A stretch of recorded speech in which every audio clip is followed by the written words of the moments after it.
This is Jeff McGovern with jeffstacklebox.com.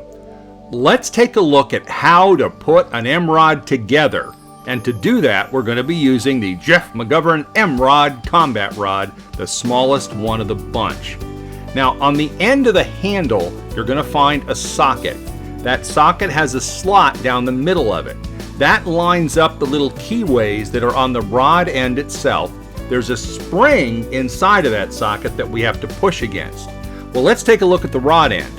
There you can see 2 of those little keyways. There's 4 of them on there, and what you're going to be doing is taking that section, lining it up with those slots, and then you're going to insert that down inside of the nose cone, and that's going to push up against the spring inside, which then when it turns, locks everything together.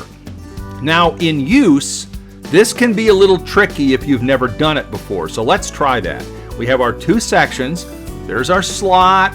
Okay, we've got the keyways on the end of the rod end, and we're going to line those up and push it together. Well, now it's not assembled properly. We can't fish with that.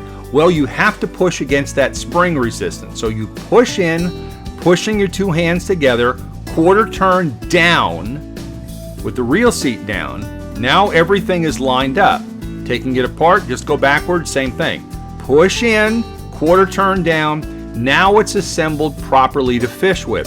It locks up tight, and don't worry. I don't care how many times you assemble and disassemble. I've got Emmrods that are nearly 2 decades old, and they work just fine. So those springs are very robust, and they hold up over time. The only thing you have to do is make sure after saltwater use, you go ahead and rinse that nose cone out.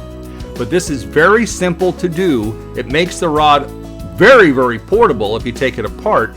But that's how you assemble an Emmrod. That's how you put different tips on. That's why this system is so versatile. And of course, the reel in place, you would then run the line from the reel through the center of the coil and out to the tip. That's all you need to do for spinning, of course. It's turned over with a spinning handle. Now what you need to do is take my Emmrods and go fishing.